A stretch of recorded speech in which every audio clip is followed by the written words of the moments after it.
사랑하는 아들의 입에서 나온 달콤한 제안. 하지만 그 속에 숨겨진 진실은 참으로 잔혹했습니다. 아버지, 이건 정말 확실한 투자예요. 중국 정부가 보장하는 프로젝트거든요. 정훈아, 아버지는 투자 같은 건 잘 모르는데. 정말 괜찮을까? 아들을 믿지 못하시나요? 제가 직접 확인하고 온 거라니까요. 내 아들을 못 믿을 이유가 있겠나? 알겠다, 맡기 마. 교수님, 곧 수익금이 들어옵니다. 큰 꿈을 가지십시오. 평생을 바친 퇴직금을 아들에게 맡기는 순간 오 세장은 아직 몰랐습니다. 이것이 지옥으로 가는 첫 번째 계단이라는 것을. 하지만 그 속에 숨겨진 진실은 참으로 잔혹했습니다. 안녕하세요. 여러분들을 위한 감성 드라마 오디오북 서랍 속 은빛 이야기입니다. 이야기 시작하기 전에 구독과 좋아요는 무료니까 꼭 눌러주세요. 매주 새로운 감동의 이야기로 찾아뵙겠습니다. 오늘은 아버지를 산지옥으로 보낸 아들, 그 아들을 감옥에 보낸 교수 출신 아버지의 사연입니다. 지금 그 이야기 시작할게요. 서울 시내 한 대학교의 대강당. 오늘은 오세장 교수의 퇴직식이었습니다. 30여 년간 한자리를 지켜온 국문학과의 마지막 수업이 끝나고 강당은 제자들과 동료 교수들로 가득 찼습니다. 오세장은 단상에 서서 마지막 인사를 준비하고 있었죠. 제자 여러분, 그리고 동료 교수님들께 감사드립니다. 오세장의 목소리가 강당에 울려 퍼졌습니다. 66세의 나이에도 여전히 당당한 그의 모습에서는 오랜 세월 강단을 지켜온 학자의 품격이 느껴졌습니다. 30년이라는 긴 시간 동안 이 자리에서 여러분과 함께할 수 있어 영광이었습니다. 앞자리에 앉은 김민수 교수가 일어나 박수를 치자 강당 전체가 우레와 같은 박수로 가득 찼습니다. 오세장은 잠시 말을 멈추고 강당을 둘러보았죠. 저기 맨 뒷자리에는 10년 전 졸업한 제자 박소영이 보였고 중간쯤에는 현재 박사과정 중인 이철민이 눈시울을 붉히며 앉아 있었습니다. 여러분들이 있었기에 제가 이 자리까지 올 수 있었습니다. 오세장의 목소리가 떨렸습니다. 특히 어려운 환경에서도 포기하지 않고 공부한 제자들을 보며 저 역시 많은 것을 배웠습니다. 제자들이 준비한 꽃다발을 받아든 순간 오세장의 눈가가 촉촉해졌습니다. 평생을 바친 강의실에서의 마지막 순간이었죠. 특히 고아원 출신이었던 강희두 학생이 생각났습니다. 형편이 어려워 등록금을 내지 못할 뻔했던 그 학생에게 개인적으로 장학금을 지원했던 기억이 선명했죠. 교수님, 정말 고생 많으셨습니다. 한 제자가 큰 소리로 외치자 강당은 다시 한번 뜨거운 박수로 가득 찼습니다. 오세장은 깊게 고개를 숙여 인사했습니다. 퇴직식이 끝나고 동료 교수들과의 뒤풀이 자리에서 오세장은 여러 사람들의 축하 인사를 받았습니다. 오 교수, 이제 진짜 자유의 몸이군요. 부럽습니다. 해외여행이라도 다녀오세요. 모두들 축하해 주었지만 왠지 모를 공허함이 가슴을 파고들었습니다. 집으로 돌아가는 지하철 안에서 오세장은 손에 든 퇴직금 봉투를 바라보며 복잡한 마음을 감출 수 없었습니다. 평생 강의실에서 보낸 세월, 이제는 나를 위한 삶을 살아야지. 마음속으로 이렇게 다짐하면서도 정작 무엇을 해야 할지 막막했습니다. 서울 교외의 작은 아파트에 도착한 오세장은 현관문을 열며 한숨을 내쉬었습니다. 아내가 세상을 떠난 지도 벌써 5년이 되었죠. 텅 빈 거실에는 그의 발자국 소리만 메아리 쳤습니다. 벽에 걸린 아내의 사진을 바라보며 그는 쓸쓸한 미소를 지었습니다. 여보, 오늘 마침내 은퇴했소. 이제 우리 함께 여행이나 다니자던 약속은 혼자서라도 지켜야겠소. 사진 속 아내는 여전히 따뜻한 미소를 띠고 있었습니다. 오세장은 아내의 사진 앞에서 잠시 서 있다가 부엌으로 향했습니다.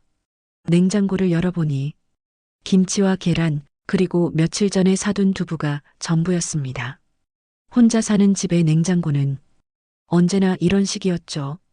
간단히 계란 프라이를 해서 저녁을 해결하고 있을 때 아들 오정훈에게서 전화가 걸려왔습니다. 아버지, 퇴직식 수고 많으셨어요. 내일 시간 되시면 뵙고 싶은데요. 정훈의 목소리에는 평소와 다른 긴장감이 섞여 있었지만 오 세장은 아들이 자신을 걱정해주는 마음으로 받아들였습니다. 그래, 내일 저녁에 집에서 보자. 오랜만에 아버지가 직접 요리해줄게. 오 세장은 아들과의 만남을 기대하며 전화를 끊었습니다. 정훈이는 대학 졸업 후 사업을 한다고 했는데 요즘 어떻게 지내고 있는지 궁금했습니다. 그날 밤 오 세장은 침대에 누워 천장을 바라보며 생각에 잠겼습니다. 30년간의 교직 생활이 주마등처럼 스쳐 지나갔죠. 첫 강의 때의 떨림, 제자들과의 추억, 학회에서의 발표들, 특히 어려운 환경의 학생들을 도와주었던 일들이 생생했습니다. 퇴직금은 상당한 액수였습니다. 평생을 성실히 일한 보상이었죠. 이 돈으로 남은 인생을 편안히 보낼 수 있겠구나.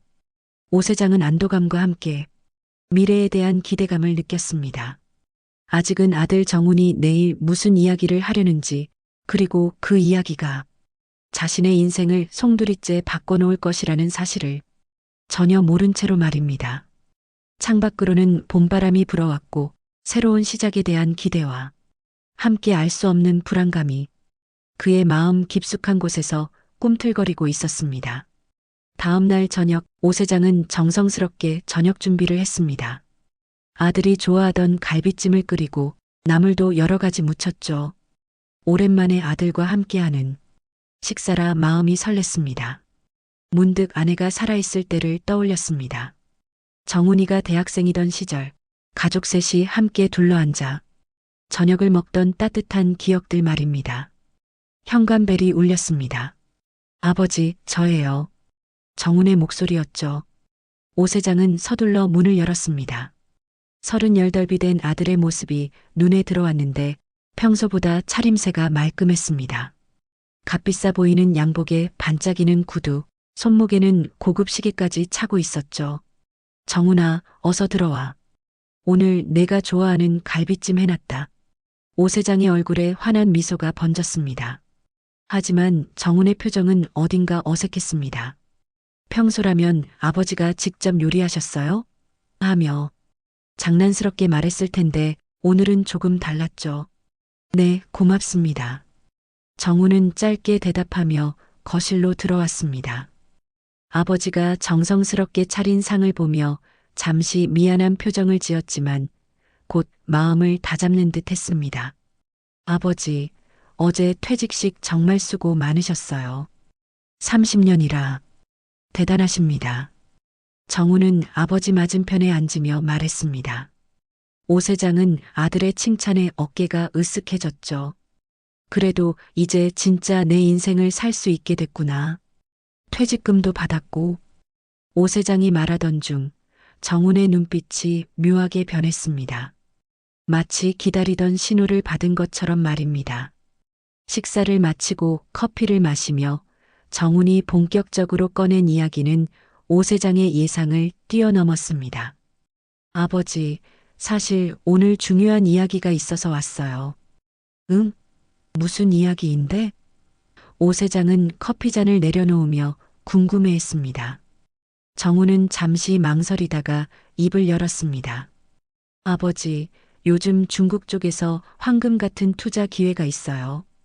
특히 은퇴자금 같은 목돈이 있으면 몇 배로 불릴 수 있는 확실한 방법이 있습니다. 투자? 오 세장은 고개를 갸웃했습니다. 평생 월급쟁이로 살아온 그에게 투자는 낯선 영역이었죠. 정훈아, 아버지는 그런 거 잘 모르는데. 아버지, 요즘 시대에는 돈을 그냥 은행에 넣어두면 안 돼요. 물가 상승률을 따라잡지 못하거든요. 정훈의 목소리에 열정이 실렸습니다. 제가 알고 있는 중국 현지 법인이 있는데 거기서 부동산 개발 사업을 하고 있어요. 정부와 연계된 프로젝트라 정말 안전하고 확실합니다. 오 세장은 여전히 확신이 서지 않았습니다. 그래도 투자라는 게 위험하지 않나? 아버지 나이에. 아니에요, 아버지. 이건 위험한 투자가 아니라 거의 확정된 수익이에요. 정우는 가방에서 화려한 브로셔를 꺼내며 보여주었습니다. 중국어로 된 문서들과 함께 멋진 건물들의 사진이 가득했죠. 보세요. 이렇게 큰 개발 프로젝트인데 벌써 절반 이상 완공됐어요. 브로셔를 넘겨보던 오 세장의 눈이 휘둥그레졌습니다. 정말 웅장한 건물들이 줄지어 서 있었고 각종 인증서와 정부 승인 서류들이 첨부되어 있었죠. 이 사업에 투자하면 1년 안에 최소 2배, 운이 좋으면 3배까지도 가능해요. 정운의 말에 오 세장의 마음이 흔들리기 시작했습니다. 아버지의 퇴직금 정도면 정말 큰 수익을 낼 수 있어요. 하지만 정운아, 만약에 손해를 보면 어떡하지? 그 돈이 아버지 전 재산인데. 오 세장의 걱정이 깊어졌습니다. 아버지, 제가 직접 가서 확인했어요. 현지 사무실도 보고 담당자들도 만나봤고요. 정우는 확신에 찬 목소리로 말했습니다. 이건 정말 확실한 기회예요. 놓치면 평생 후회할 거예요. 정우는 핸드폰을 꺼내 몇 장의 사진을 보여주었습니다. 중국의 화려한 사무실에서 외국인들과 악수하는 모습, 계약서에 서명하는 장면들이었죠. 보세요. 이미 많은 한국인들이 투자하고 있어요. 그분들 모두 만족하고 있고요. 오 세장은 잠시 고민에 잠겼습니다. 내 아들을 못 믿을 이유가 있겠나? 평생 성실하게 키운 아들이고 무엇보다 자신의 미래를 걱정해서 하는 말이 아니겠습니까? 아버지, 이 기회는 정말 지금이 마지막이에요. 다음 달부터는 투자 문턱이 훨씬 높아진다고 하거든요. 정우는 시간의 촉박함을 강조했습니다. 지금 결정하시면 특별 조건으로 들어갈 수 있어요. 결국 오 세장의 마음이 기울기 시작했습니다. 아들의 확신에 찬 모습과 화려한 자료들, 그리고 무엇보다 남은 인생을 더 풍요롭게 살 수 있다는 기대감이 그를 움직였죠. 정말 확실한 거겠지? 네, 아버지. 제가 보장합니다. 이건 확실해요. 정우는 아버지의 손을 잡으며 말했습니다. 그 순간 오 세장의 운명의 수레바퀴가 돌기 시작했습니다. 일주일 후 오 세장은 정운과 함께 인천공항에 서 있었습니다. 중국 베이징으로 가는 비행기를 타기 위해서였죠. 정우는 아버지가 직접 보시고 결정하시는 게 좋겠어요 라며 현지 시차를 제안했고 오 세장도 그 제안에 동의했습니다. 아버지, 긴장되시죠? 처음 가보시는 거니까. 정우는 아버지의 어깨를 다독이며 말했습니다. 오 세장은 설렘과 걱정이 뒤섞인 복잡한 마음이었습니다. 평생 해외여행이라곤 일본에 한 번 가본 게 전부였는데 이제 중국까지 투자 때문에 가게 되다니 신기했죠. 비행기 안에서 정우는 아버지에게 현지 상황을 자세히 설명해 주었습니다. 우리가 만날 분은 김상무님이라고 하는데 한국에서 오래 살다가 중국으로 건너가신 분이에요. 정말 신뢰할 만한 분이시거든요. 베이징에 도착하자 공항에서 김상무라는 사람이 마중 나와 있었습니다. 50대 초반으로 보이는 그는 정말 신사적인 모습이었죠. 오 교수님, 정말 반갑습니다. 정훈 씨께 많은 이야기를 들었어요.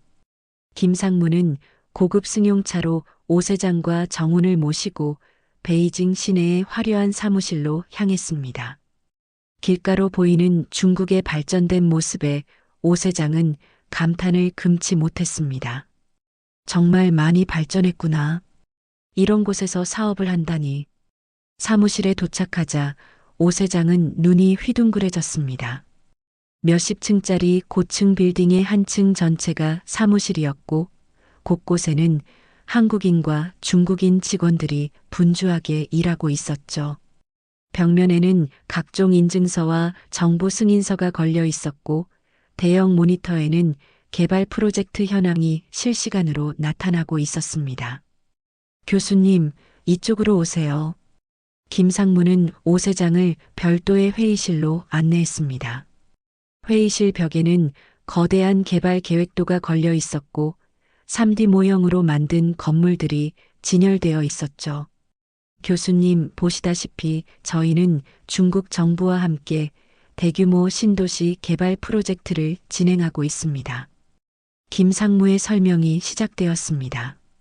이 지역은 베이징 근교의 핵심 개발 지역으로 향후 경제 자유구역으로 지정될 예정입니다. 오 세장은 모형을 보며 감탄했습니다. 정말 웅장한 규모였죠. 이 정도 규모라면 정말 큰 사업이군요. 네, 맞습니다. 총 사업비만 수조 원 규모입니다. 김상무는 자료를 펼쳐 보이며 계속 설명했습니다. 현재 1단계 공사가 거의 완료되었고 2단계 공사를 위해 추가 투자자를 모집하고 있는 상황입니다. 이때 다른 직원이 차와 과일을 가져왔습니다. 교수님 멀리서 오시느라 고생하셨습니다. 편하게 하세요. 모든 직원들이 정중하고 친절했죠. 그런데 수익률은 정말 정훈이가 말한 대로인가요? 오 세장이 조심스럽게 물었습니다. 교수님, 솔직히 말씀드리면 보통 투자보다 수익률이 높은 편입니다. 김상무는 진지한 표정으로 답했습니다. 하지만 그만큼 확실한 사업이거든요. 중국 정부의 보장이 있고 이미 대부분의 인허가가 완료된 상태입니다. 김상무는 컴퓨터를 켜서 실제 건설 현장의 영상을 보여주었습니다. 거대한 크레인들이 움직이고 수많은 작업자들이 바쁘게 일하는 모습이 생생하게 담겨 있었죠. 보세요. 실제로 공사가 활발히 진행되고 있습니다. 우와, 정말 대단하네요. 오 세장은 영상을 보며 놀라워했습니다. 이 정도 규모라면 정말 안전한 투자일 것 같았죠. 점심시간에는 현지의 고급 중식당에서 식사를 했습니다. 김상무는 오 세장을 극진히 모셨죠. 교수님 같은 분이 저희와 함께 해주신다면 정말 든든할 것 같습니다. 교육자 출신의 신뢰할 만한 분이시니까요. 식사 후에는 실제 건설 현장까지 다녀왔습니다. 버스로 1시간 정도 가니 정말로 대규모 공사가 진행되고 있었습니다. 오 세장은 자신의 눈으로 직접 확인하니 더욱 안심이 되었죠. 교수님 어떠세요? 직접 보시니까 확신이 서시죠? 정훈이 아버지에게 물었습니다. 응, 정말 대단한 사업이구나. 이 정도라면 오 세장의 마음이 완전히 기울었습니다. 저녁에 호텔로 돌아와서 김상무는 투자 계약서를 가져왔습니다. 교수님, 내일 오전에 계약하시면 특별 조건을 적용해 드릴 수 있습니다. 하지만 시간이 정말 중요해요. 이런 좋은 조건은 이번이 마지막일 수 있거든요. 오 세장은 계약서를 꼼꼼히 읽어보려 했지만 중국어와 영어가 섞인 복잡한 내용이라 이해하기 어려웠습니다. 정훈아, 이거 내용이 좀 복잡한데. 아버지, 제가 미리 다 확인해 봤어요. 문제 없습니다. 정훈은 확신에 찬 목소리로 말했습니다. 김상무님도 믿을 만한 분이시고 계약 조건도 저희에게 정말 유리해요. 그날 밤 호텔 침대에 누운 오 세장은 하루 종일 본 것들을 떠올렸습니다.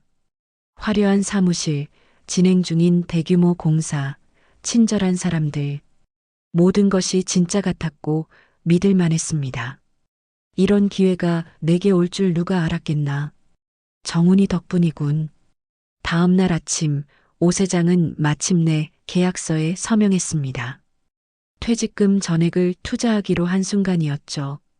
그때만 해도 이 결정이 자신의 인생을 송두리째 바꿔놓을 것이라는 사실을 전혀 모른 채로 말입니다.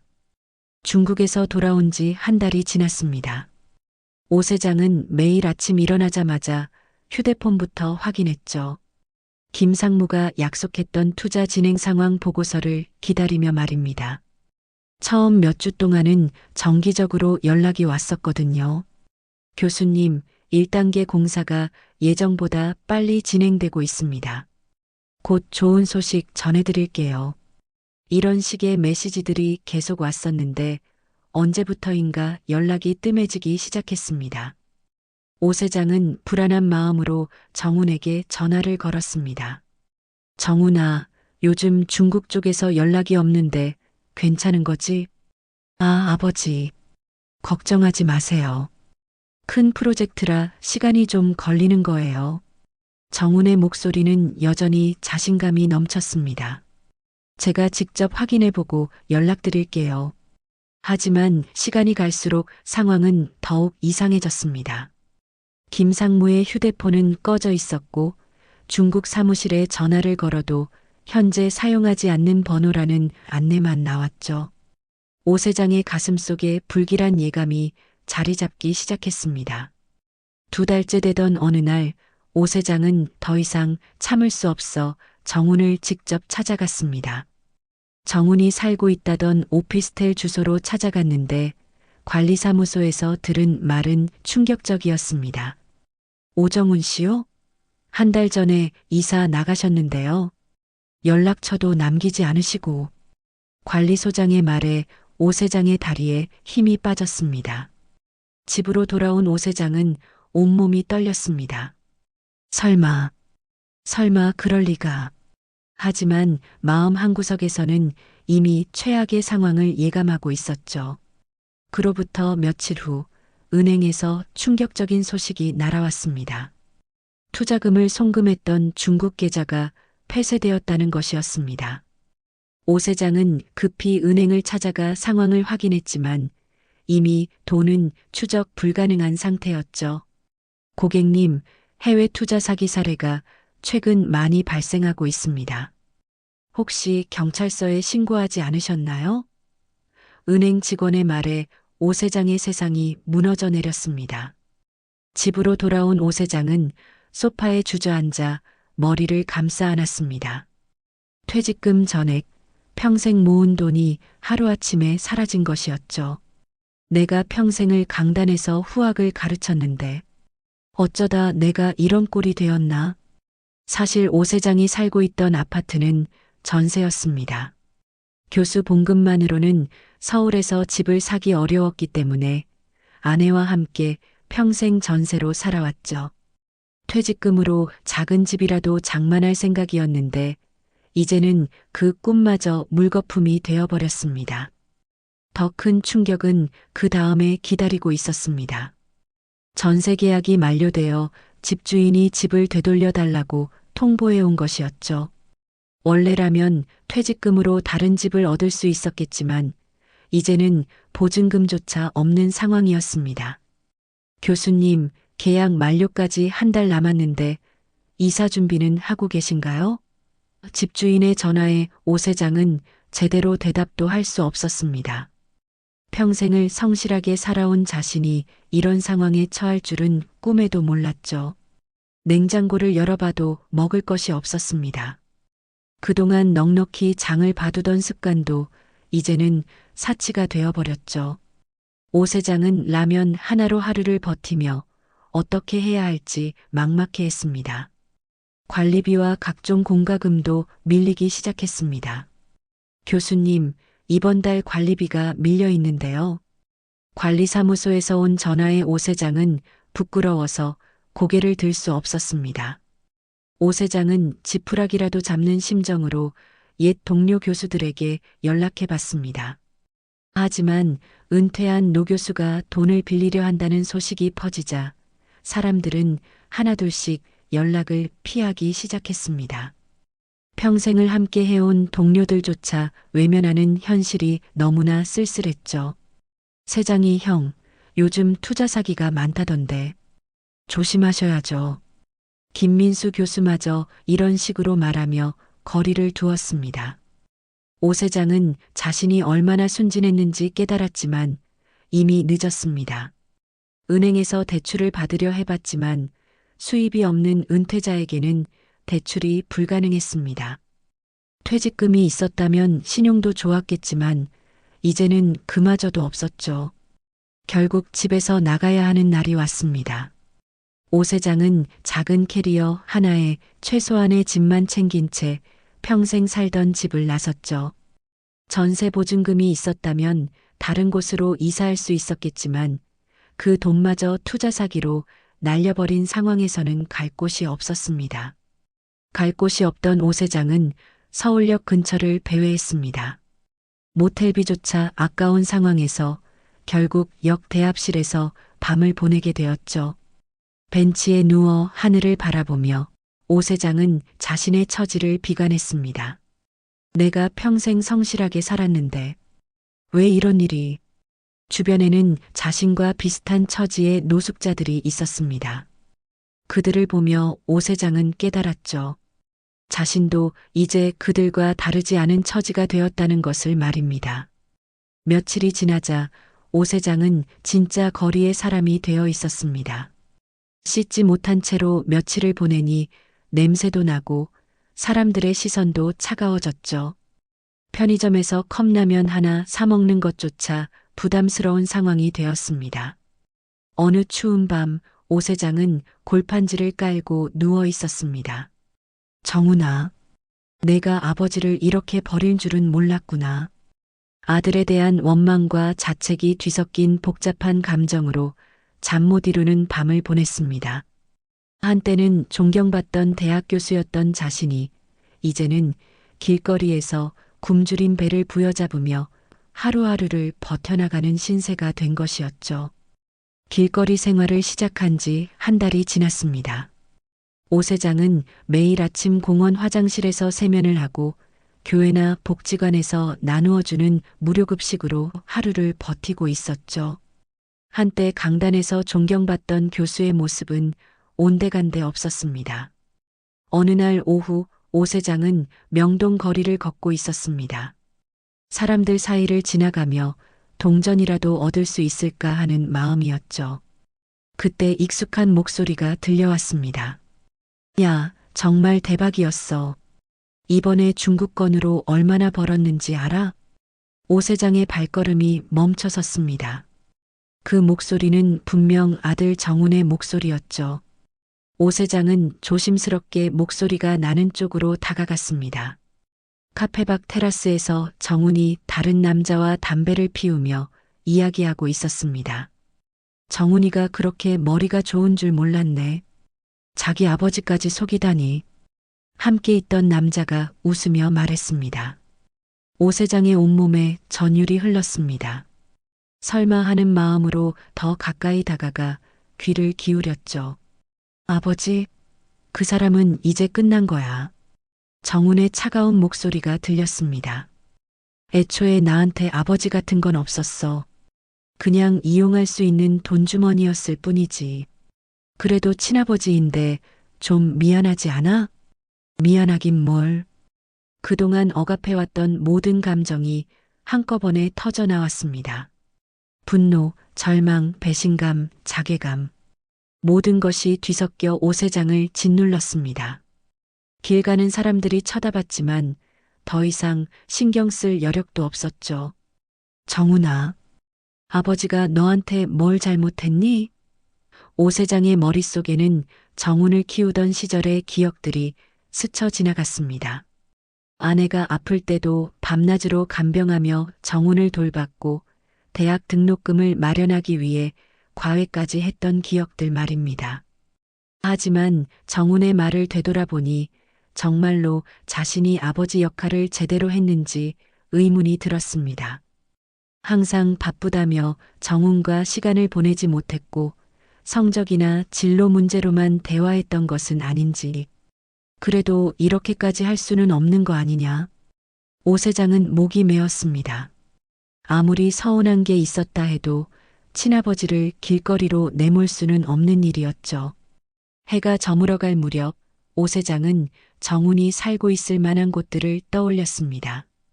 예전에 몇 번 언급했던 강남 쪽 오피스텔들 말입니다. 마지막으로 한 번만이라도 정면으로 마주하고 싶었죠. 며칠 동안 강남 일대를 돌아다니며 수소문한 끝에 오 세장은 마침내 정훈을 찾아냈습니다. 고급 오피스텔 단지에서 비싼 차에서 내리는 정훈의 모습을 목격한 것이었죠. 오 세장은 떨리는 마음으로 정훈에게 다가갔습니다. 정훈아. 정훈은 아버지를 보자 깜짝 놀랐습니다. 하지만 곧 차가운 표정으로 바뀌었죠. 왜 여기 있어요? 정훈아, 아버지가 지금 어떤 상황인지 알고 있지?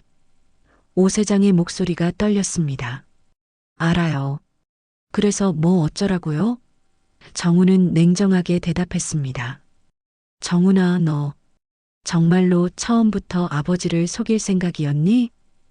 오 세장의 눈에서 눈물이 흘렀습니다.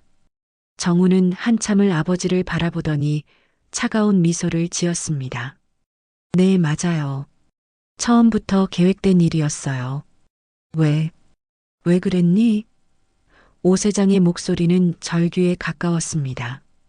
당신이 나한테 아버지 노릇을 했나요? 항상 당신 일만 중요했잖아요. 정훈의 말에는 쌓인 원망이 담겨 있었습니다. 어머니가 아플 때도 내가 힘들 때도 항상 학교 일이 먼저였잖아요. 오 세장은 할 말을 잃었습니다. 정훈의 말에 일리가 있다는 걸 인정하지 않을 수 없었죠. 하지만 그렇다고 해서 그래도 이렇게까지 할 수는 없는 거 아니냐? 나는 내 아버지야. 오 세장이 간절히 말했습니다. 아버지? 정훈은 비웃으며 고개를 저었습니다. 이제 와서 아버지 타령은 그만하세요. 당신은 진작에 아버지 자격을 잃었어요. 그 순간 오 세장의 마지막 희망마저 무너져 내렸습니다. 친아들에게 완전히 버림받은 현실을 받아들일 수밖에 없었죠. 정훈과의 차가운 대면을 마친 후 오 세장은 절망감에 휩싸여 길거리를 헤맸습니다. 아들의 마지막 말들이 계속 귓가에 맴돌았죠. 당신은 진작에 아버지 자격을 잃었어요. 그 말이 비수처럼 가슴을 파고들었습니다. 사실 정훈의 원망에는 오 세장 자신도 인정하지 않을 수 없는 부분들이 있었습니다. 아내가 병으로 고생할 때 오 세장은 학회 발표와 논문 심사로 바빴습니다. 병원에 함께 가달라는 아내의 부탁도 중요한 회의가 있다며 거절했던 적이 한두 번이 아니었죠. 정훈이 중학교 때 학교에서 문제를 일으켜 불려갔을 때도 오 세장은 아버지 체면이 서겠나며 꾸짖기만 했습니다. 정훈이 왜 그런 행동을 했는지 마음이 어떤지는 물어보지도 않았죠. 항상 교수 아들답게 행동해라는 말만 반복했습니다. 아내가 임종할 때도 마찬가지였습니다. 오 세장은 중요한 학술대회 때문에 병원을 비웠고 정훈 혼자서 어머니의 마지막을 지켜야 했습니다. 16살이던 정훈에게는 너무나 큰 상처였겠지만 당시 오 세장은 자신의 학술적 명성이 더 중요했던 것이죠. 정훈이 대학에 진학할 때도 오 세장은 자신이 원하는 과를 강요했습니다. 우리 집안은 대대로 인문학을 했다며 정훈의 의견은 무시했죠. 정훈이 정말로 하고 싶어 했던 것이 무엇인지는 한 번도 진지하게 들어보려 하지 않았습니다. 그런 기억들이 떠오르면서 오 세장은 정훈의 원망이 이해되기 시작했습니다. 내가 정말 아버지라고 할 수 있었나? 자신의 명예와 체면만 중요하게 여기고 가족은 뒷전으로 밀어놓았던 것은 아닌지 뒤늦게 후회가 밀려왔습니다. 하지만 그렇다고 해서 아들이 자신을 이렇게까지 배신할 권리가 있는 걸까요? 아무리 서운함이 있었다 해도 친아버지를 길거리로 내모는 것은 너무나 잔혹한 일이었습니다. 며칠 후 비 오는 밤이었습니다. 오 세장은 지하도 한 구석에서 몸을 웅크리고 있었는데 감기까지 걸려 몸이 말이 아니었죠. 열이 나고 기침이 계속 나왔지만 병원에 갈 돈도 없었습니다. 갑자기 어지러움이 밀려오며 오 세장이 쓰러졌습니다. 의식이 흐릿해지면서 눈앞이 깜깜해졌죠. 이렇게 죽는 건가? 그때 누군가가 오 세장을 흔들었습니다. 아저씨, 괜찮으세요? 아저씨. 오 세장은 간신히 눈을 떴습니다. 젊은 남자가 자신을 내려다보고 있었는데 어딘가 익숙한 얼굴이었습니다.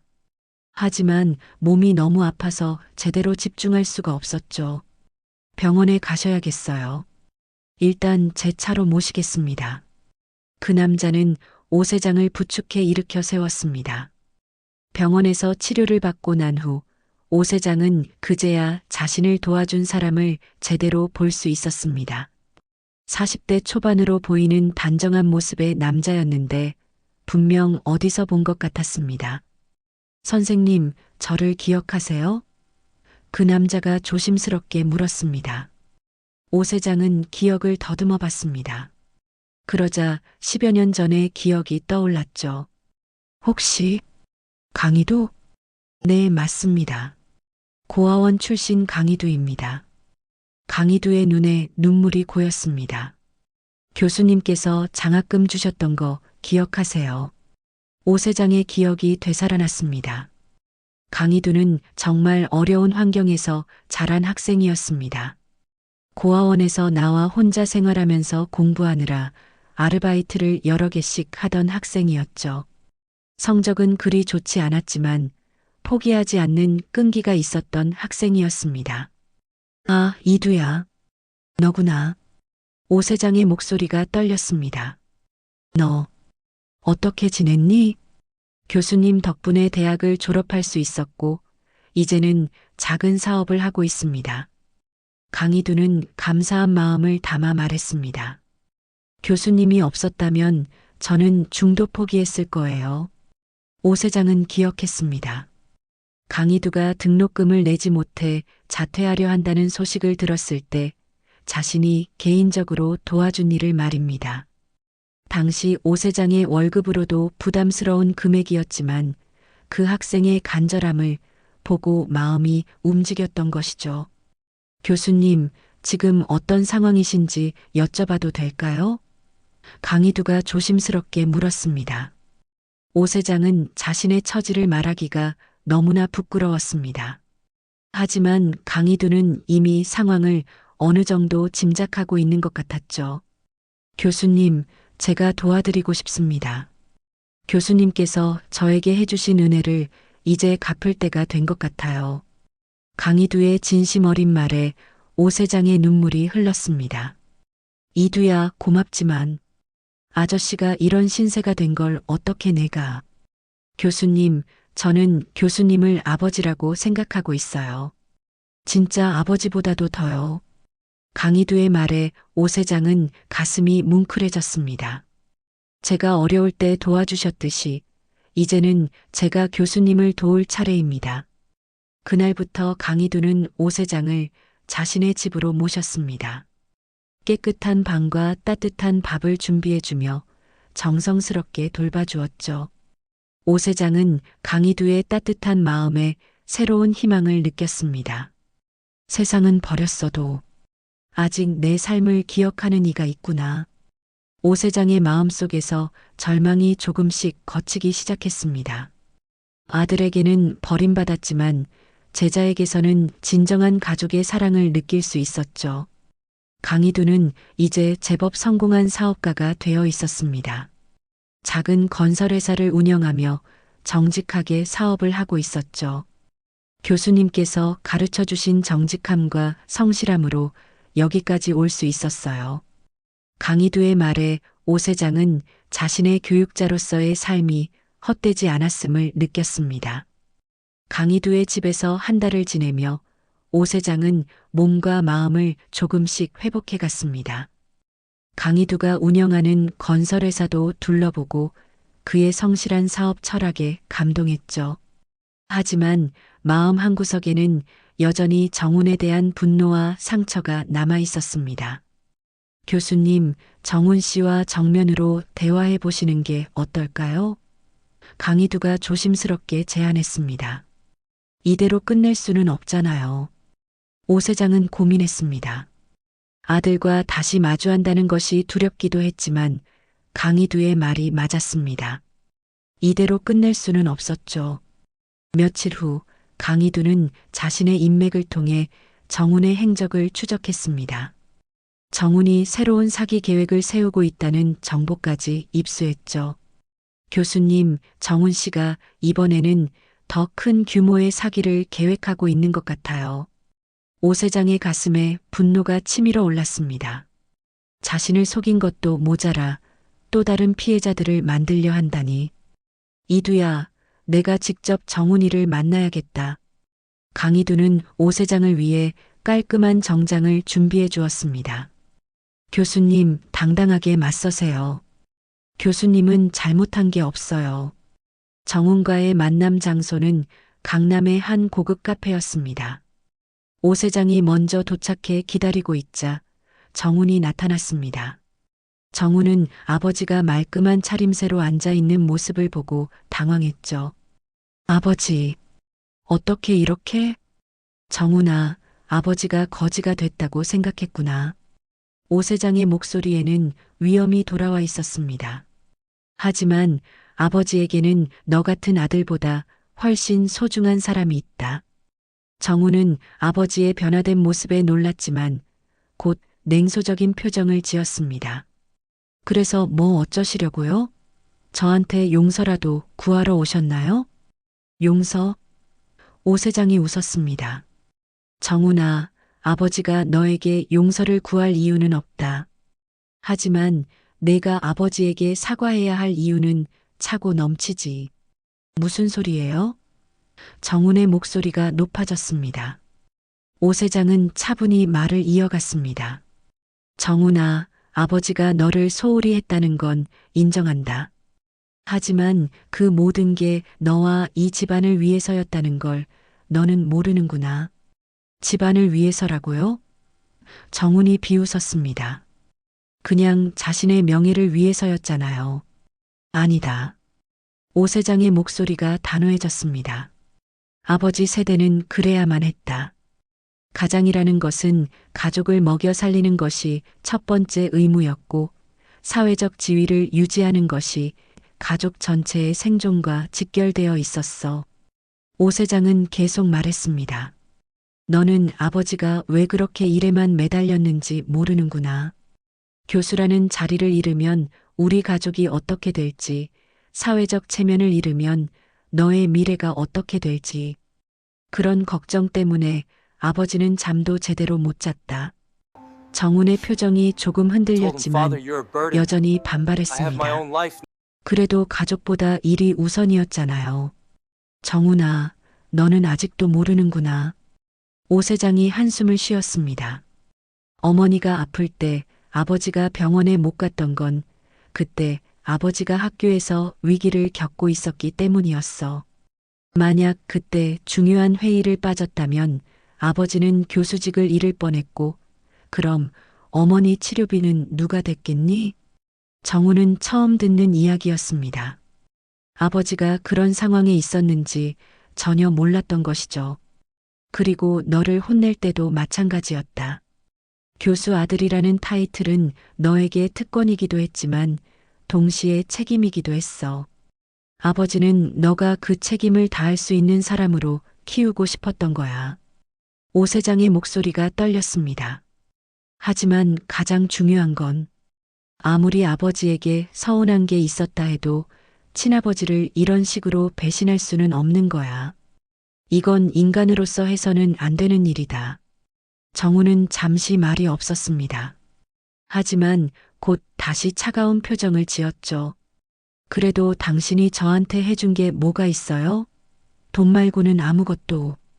그때 강희두가 카페로 들어왔습니다. 오 세장과 미리 약속한 일이었죠. 교수님, 죄송합니다. 급한 일이 있어서. 강희두는 정훈을 보며 인사했습니다. 안녕하세요, 정훈 씨. 정훈은 강희두를 처음 보는 사람인 줄 알았습니다. 하지만 오 세장이 소개하자 놀랐죠. 이 사람이 강희두다.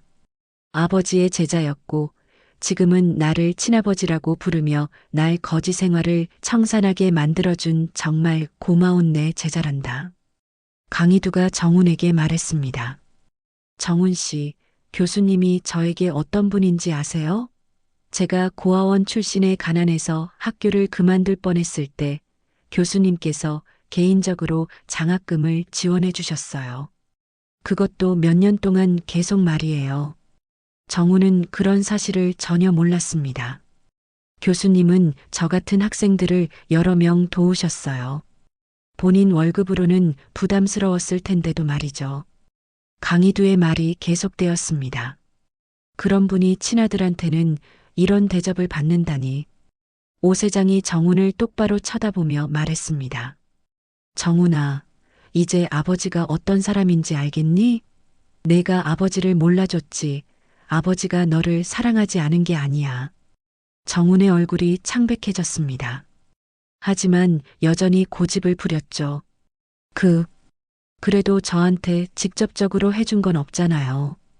그때 오 세장이 폭발했습니다. 정훈아, 내가 지금까지 먹고 자고 교육받을 수 있었던 게 누구 덕분이라고 생각하느냐?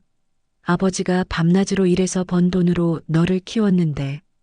카페 안이 조용해졌습니다. 오 세장의 목소리가 워낙 컸기 때문이죠. 그리고 이제 아버지가 너에게 마지막으로 해줄 일이 있다. 오 세장의 눈빛이 차가워졌습니다. 내가 또 다른 사기를 계획하고 있다는 걸 아버지는 다 알고 있어. 정훈이 깜짝 놀랐습니다. 뭘 알고 있다고?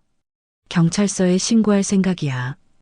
내 아들이지만 더 이상 다른 피해자가 생기는 걸 볼 수는 없어. 오 세장의 말에 정훈의 얼굴이 하얗게 질렸습니다. 아버지, 이것이 아버지가 아들에게 해주는 마지막 교육이다. 잘못한 것에 대해서는 반드시 책임을 져야 한다는 것 말이야. 정훈은 그제야 자신이 큰 실수를 했다는 것을 깨달았습니다. 하지만 이미 늦었죠. 오 세장의 마지막 통보를 들은 정훈은 완전히 당황했습니다. 아버지가 정말로 경찰에 신고할 것이라는 확신이 서자 그제야 자신이 저지른 일의 심각성을 깨닫기 시작했죠. 아버지, 정말로 저를 고발하실 거예요? 정훈의 목소리가 떨렸습니다. 그래. 오 세장의 대답은 단호했습니다. 내가 내 아들이기 전에 나는 이 사회의 일원이야. 더 이상의 피해자가 생기는 걸 막는 것이 내 의무라고 생각한다. 정훈은 잠시 침묵했다가 갑자기 무릎을 꿇었습니다. 아버지, 제발 한 번만 봐주세요. 제가 잘못했어요. 하지만 오 세장의 마음은 이미 굳어 있었습니다. 정훈아, 이제 와서 후회해도 늦었다. 내가 아버지에게 한 일은 용서받을 수 있을지 몰라도 내가 계획하고 있는 또 다른 사기는 절대 용납할 수 없어. 며칠 후 오 세장은 정말로 경찰서에 정훈을 신고했습니다. 강희두가 수집한 증거 자료들과 함께 정훈의 사기 행각이 모두 밝혀졌죠. 신고서에 서명하는 오 세장의 손은 계속 떨렸습니다. 아무리 옳은 일이라고 해도 친아들을 고발하는 일이 쉬울 리 없었죠. 교수님, 괜찮으세요? 강희두가 걱정스럽게 물었습니다. 아니다. 괜찮지 않아. 오 세장은 솔직하게 답했습니다. 내가 지금 무슨 일을 하고 있는 건지, 정말 이게 맞는 건지. 정훈이 구속되던 날, 오 세장은 멀리서 그 모습을 지켜봤습니다. 수갑을 찬 아들의 모습을 보는 순간 가슴이 찢어질 것 같았죠. 정훈이 어릴 적 아플 때 업고 병원에 갔던 기억, 대학 입학식 때 자랑스러워했던 순간들이 떠올랐습니다. 그날 밤 오 세장은 잠을 이루지 못했습니다. 내가 정말 옳은 일을 한 건가? 다른 방법은 없었을까? 자꾸만 후회의 생각이 들었죠. 강희두가 옆에서 위로했습니다. 교수님이 하신 일은 정훈 씨를 위한 일이기도 해요. 이번 기회에 정훈 씨가 진짜 반성하고 새 사람이 될 수 있을 거예요. 그럴까? 정말 그럴까? 오 세장의 목소리에는 확신이 없었습니다. 혹시 내가 아들을 포기한 건 아닐까? 마지막까지 믿고 기다려줬어야 하는 건 아닐까? 강희두는 오 세장의 손을 잡으며 말했습니다. 교수님, 진정한 사랑은 때로는 아픈 선택을 하는 것이기도 해요. 정훈 씨가 계속 잘못된 길로 가는 걸 지켜볼 수는 없잖아요. 그로부터 몇 달 후, 오 세장과 강희두는 함께 작은 도서관을 열었습니다. 하지만 오 세장은 여전히 정훈을 그리워했습니다. 밤마다 정훈의 어린 시절 사진을 보며 눈물을 흘리기 일쑤였죠. 이두야, 아저씨가 너무 매정한 아버지였을까? 어느 날 저녁, 오 세장이 강희두에게 물었습니다. 아니에요, 교수님. 정훈 씨를 사랑하시기 때문에 그런 어려운 결정을 하신 거잖아요. 강희두가 대답했지만 오 세장의 마음은 여전히 무거웠습니다. 도서관에서 강의를 할 때도 오 세장은 종종 정훈을 떠올렸습니다. 여러분, 가족이라는 것은 참 어려운 것 같습니다. 사랑한다고 해서 항상 따뜻할 수만은 없죠. 때로는 아픈 선택을 해야 할 때도 있어요. 강의 중에 이런 말을 하며 울컥하기도 했습니다. 6개월이 지났을 때 정훈이 교도소에서 첫 편지를 보내왔습니다. 오 세장은 편지를 받고도 며칠 동안 열어보지 못했습니다. 아들의 원망이 담긴 글을 읽을 용기가 없었죠. 강희두가 조심스럽게 말했습니다. 교수님, 정훈 씨도 많이 생각하고 있을 거예요. 편지를 읽어보세요. 드디어 용기를 낸 오 세장이 편지를 열어보았습니다. 아버지께. 처음에는 아버지를 너무 원망했습니다. 하지만 여기서 시간을 보내며 많은 생각을 했어요. 제가 얼마나 잘못된 길을 걸었는지, 아버지가 얼마나 힘드셨을지, 이제야 조금씩 깨닫고 있습니다. 편지를 읽는 오 세장의 눈에서 눈물이 쏟아졌습니다. 정훈아, 아버지도 미안하다. 너를 이런 곳에 보낸 아버지가 정말 미안해. 아버지를 원망할 자격이 없는 제가.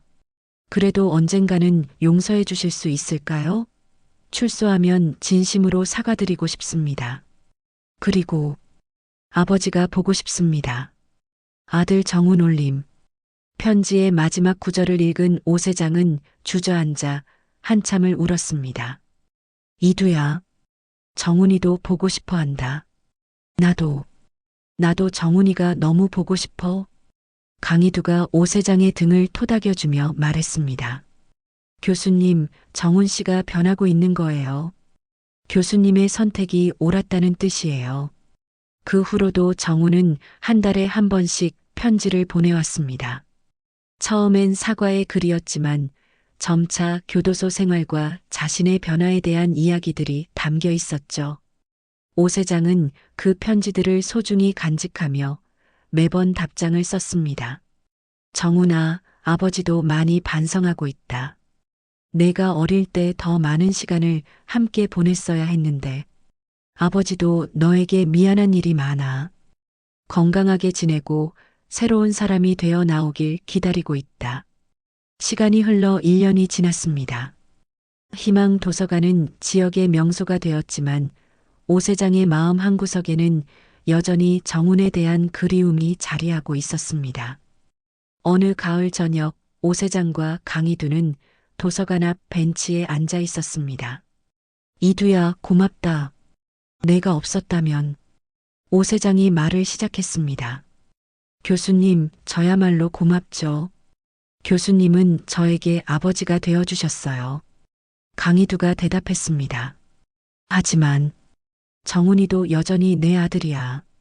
미워도 밉지도 그리워도 사랑해도 여전히 내 피와 살을 나눈 아들이지. 오 세장의 목소리가 떨렸습니다. 알아요, 교수님. 정훈 씨가 출소하면 진짜 가족이 될 수 있을 거예요. 강희두가 위로했습니다. 오 세장은 하늘을 보며 중얼거렸습니다. 핏줄이 전부는 아니지만 그래도 핏줄도 소중한 거구나. 이두야, 너는 내게 아들 같은 존재고 정훈이는 여전히 내 아들이야. 둘 다 소중한 거지.